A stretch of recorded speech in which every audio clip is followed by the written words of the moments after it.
this beautiful portrait of Cleo. I watched the last half of it just now again, and what always strikes me is just the detail in the image, the detail in the sound, and how you've created the world around Cleo in such a detailed manner. And I know that this is in part the story of the woman that you spent a lot of your childhood with. Can you tell us a little bit about what was important, most important to you in the world you were recreating in Roma? Well, before anything else, good evening. It is evening there, right? It's afternoon. I think it's evening where you are. It's afternoon here. Okay, good afternoon. Thank you, Cameron. And hello, everyone. Thank you for having been here this afternoon. So, yeah, the point of departure of everything was memory. When the film manifested, it manifested with three pillars.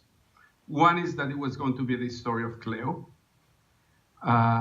based upon a person that is really close and really dear to me. The second is that the tool to approach that was going to be memory. And then the third was, we'll talk later about the black and white. But the situation of Cleo, the thing is how you approach Cleo. And this was when we went into that tool of memory. And when you access memory, very often you begin with details. And one detail suddenly opens the universe. You know, it's and it is very interesting because at least happens to me. I don't know, I can only talk from the standpoint of my own memory and my own experience and my own perception. But sometimes I don't remember some event in the past. But if just a little detail shows up, suddenly that detail opens the door into a whole universe, you know. And so it was from the very beginning, even in the screenplay, is very described, very detailed. And then the work what we did during the pre-production, a lot of that was about those details. Okay, thank you. Let's go to you now. I've got tons more questions, but let's hear from you. Let's go. Alfonso, my name is Julian. So I just have one question. What was the hardest shot to do? Like the hardest scene? Was it with the Alconazo or what was it? And second, I'm going to say this in Spanish. Tú inspiras mucha gente mexicana que está en todas partes del mundo. Entonces te agradezco por eso. Bueno, pues muchas gracias. Muchas gracias. In terms, you know, there's different ways of how scenes can be difficult. Some scenes are difficult technically, some scenes are difficult logistically, and some others are more difficult emotionally. The Alconazo that you're referring, I guess that was one that embodied a lot of different different considerations. Logistically was a nightmare because part of what we're talking before about detail is that once that all of these details and all these moments manifested, now the idea was to that the way that we were going to approach them cinematically is by honoring time and space, meaning that we wanted to shoot as much as possible in the places where the action took place more than 40 years ago. And in that particular scene, that massacre occurred in all this area, but particularly in this avenue called Calzada México Tacuba, and that's where we shot. Not only in that avenue, but also there are some photos of we refer to that massacre as the Alconazo. Halcón means falcon because that's how they call that paramilitary group, the Falcons, Los Halcones. So there's a very iconic photograph of a long-haired student with a white shirt, running, looking back, escaping from a halcón that is chasing him with his stick. And behind them, you can see this building. That is the building where we shot. And in that building, in the second floor, there was a furniture shop. And you could see in the windows of that furniture shop, people looking down to what was happening in the street. As a kid, that photo fascinated me because I would put myself in the position of the outlooker from the window. Anyway, we decided that we had to shoot in that place. Now it's a gym. We need to turn it into a furniture shop. And that was already a big logistic thing because, it's a working gym and said, well, that's what we do for a living. So we need to first move a whole gym to another location and make it workable in another location and then turn that location into a furniture shop temporarily. Then we had the thing that we have to block that avenue for 3 days. And it's an important avenue to access downtown Mexico. So that was already a nightmare. So we have also hundreds and hundreds of extras. I think we have close to 1,000 extras there. So what we did is that we have to rehearse in a football field weeks before the whole staging of what was going downstairs. So it was a very logistic scene problematic from the logistic standpoint. There are others that were more problematic, or the beach that we need to build a pier to go all the way inside the ocean. Others like the steel bird, because it's a scene that this film was done without. I had a very detailed screenplay that I didn't share to anyone. I didn't share it to the crew. I didn't share it with the actors. Let me put it this way. The only person that contractually could have the screenplay was my co-financier, Participant Films. But the deal was that only David Lindy, the head of Participant Films, could see the screenplay.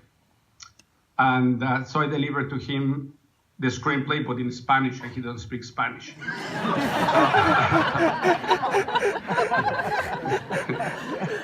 So nobody had the screenplay. And we shot in absolute continuity, chronological order. And every morning the actors were learning their circumstance. And what happened is that they start getting really engaged with their characters and their circumstance. And sometimes I could hear them talking about speculating what was going to happen next. So a lot of this was playing with their expectations. And what happened in that particular scene is that we have shot everything in perfect chronological order. The last thing that we did is when she enters to the delivery room. And then I stage with the doctors, and those are real doctors and nurses that do that for a living. I mean, the thing that you see, they do it like 12 times a day. Most of them, thankfully, gratefully, with good results. And so they staged that but the way that it would have happened. And when everything was perfectly staged by them, we went to shoot, but Yalitza hadn't seen anything because we were staging with a double. And when we started rolling camera, and she knew that she was going to deliver her baby. And that's what I said. I said, you know that this is the moment that finally you're going to deliver your baby. And there you go, she goes, and Yalitza describes it that the doctors were so professional that suddenly she got carried away by the whole scene. But she was thinking that we were going to bring from below the table a live baby, a crying real baby. And she was really shocked and that's take one, because you can see her how broken she is when she realizes that that her baby is dead. So that emotionally kind of was very intense, but it was also that to lead to that moment, it was the whole process of doing this film this way. Sorry for the long answer. Thank you. It illuminates so much of the power of the film when you know how you were able to do it and deceive your actors so beautifully. All right, let's see who else we have. Right here, yep. Yes. Hi, Alfonso. How are you doing? My name is Max. I'm from Colombia, actually, by the way. I have seen... You don't sound Colombian. Yeah. Okay. Puedo hablar así si quieres. No. Okay, so I saw a lot of details, like specific, dog shit everywhere, the license plates being shown, the planes overhead, very, very specific details. Are all of these things like very carefully planned from before, or any specific things that you show are developed through the film that you're directing and you think like, I like this, I gotta show this again, bring it back again? The thing is, I didn't share the screenplay with anyone, not even with Guillermo del Toro and Alejandro González Iñárritu or Pavel Pawlikowski, that we always, or my brother Carlos, that we always collaborate with each other. Because after 1 year of just accessing memories and accessing Libo's memories, the person upon whom the character of Cleo is based, I just sat and in 3 weeks I wrote the screenplay. It was like almost automatic writing, without any consideration in terms of narrative or character arch or absolutely anything. Trusting that throughout my career I have developed a narrative muscle that was going to take care of everything.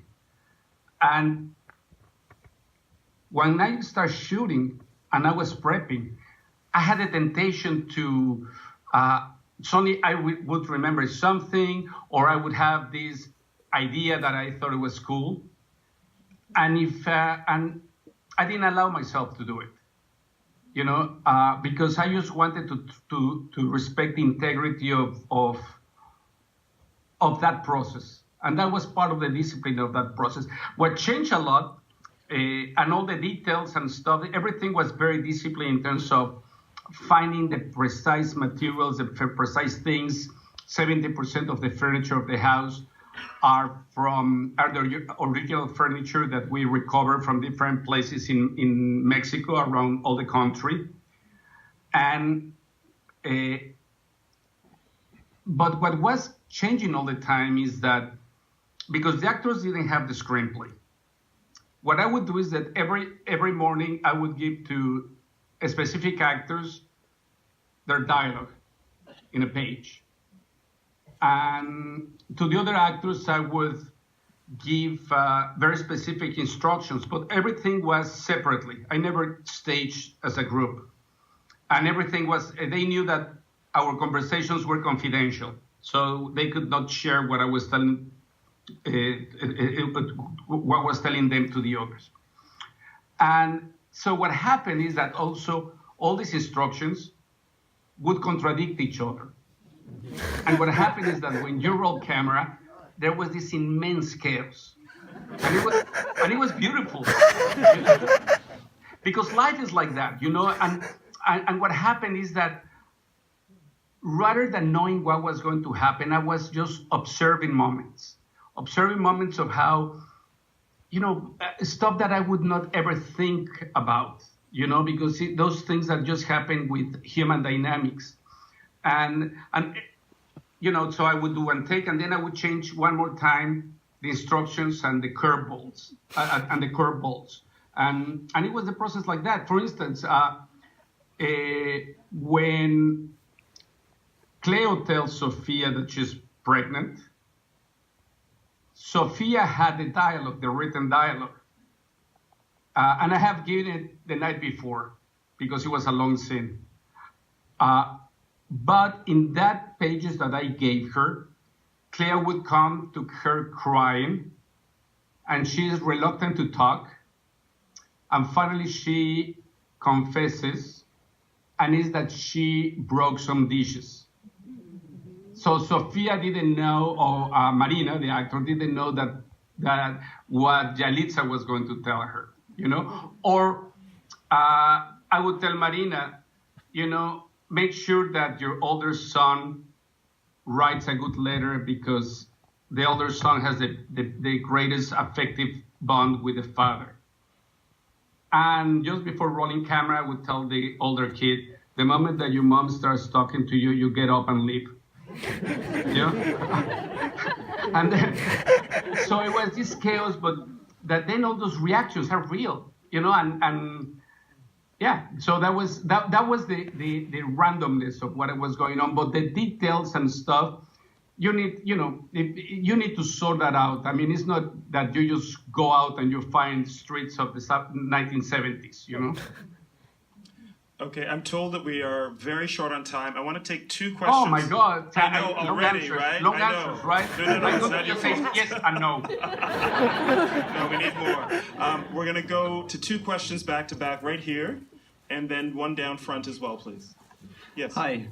In your career, you've put a lot of effort into building these soundscapes, and especially for this film. I don't know if there's any other film this year that you must absolutely see in this kind of theater and with this kind of experience. So I wanted to ask you about your creative process towards sound and perhaps what it's like to work with this team. Thank you.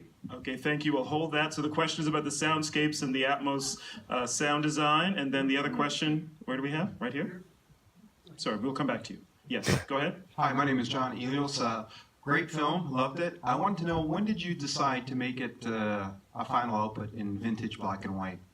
Okay, so about sound and about black and white. Yeah, first of all, in terms of sound, it's so great that you're watching the film in that particular venue because it sounds awesome. So I'm happy that you're having you have that experience. Sound was described from the screenplay. It was very, very, very detailed. You know, you could just. I mean, it was a very densely written screenplay. I wanted the camera to be like this ghost from the present that visits the past, and just hovers there. You know, detached, with much judgment, just observing. But that goes from the present, is partaking in that space. So has a sense of that sound all around. As I wanted to honor space, I didn't want space to mean the stuff that you see in the frame. Is your own perception of space. A lot of, when you how to try to access memories, usually comes with a specific sense. Sometimes comes from smell, sometimes from taste, but very often as well comes from sounds, obviously music. In terms of the black and white, that was part of the DNA of the film. I didn't question it. What I don't disagree because it's not the agreement of disagreement.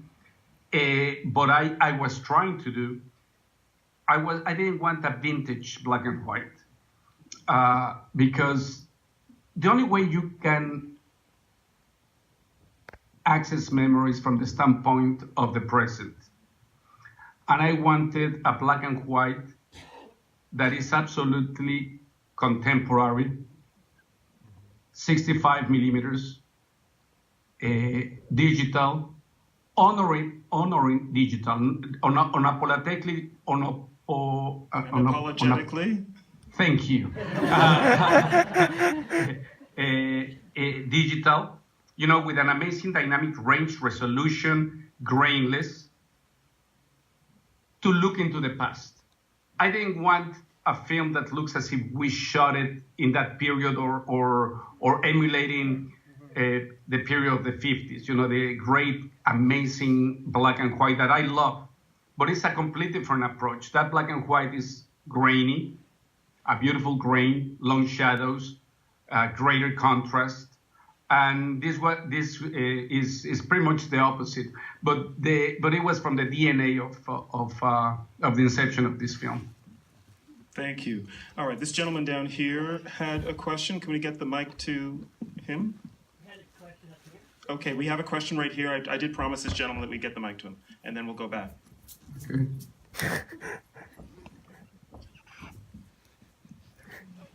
I'm looking the right direction, right? You are. Yes, Like you this? are. Like this? No, Like this? you were good. You were good. Like this? Okay. Thank you, Mr. Cuarón. I love your movies. My name is Bo Tanis. Not Botanis, but Bo Tanis. Okay. Well, Okay. Why the name Roma? I'm sorry, I did not connect how the name Roma came in. And also, I love that you took time for the camera to linger. So many movies are cut so fast, and there were times when we could just see a room or people. Thank you. Thank you. Yeah, Roma is the neighborhood where the scene takes place. I have to confess that the name, I didn't even think of the name. The name happened because when the production, as they didn't have a screenplay, the production had to start working and asking for permissions and for permits in locations. And as a lot of them were in Colonia Roma, that's where the story took place 45 years ago. And so just tentatively, they started calling it Proyecto Roma, and then eventually Roma, and then it stuck, you know? So you should ask why Roma to the production manager. You may have a better answer. In terms of, the other question was about, you were asking about Roma and? Oh, the allowing the camera to linger on the scenes.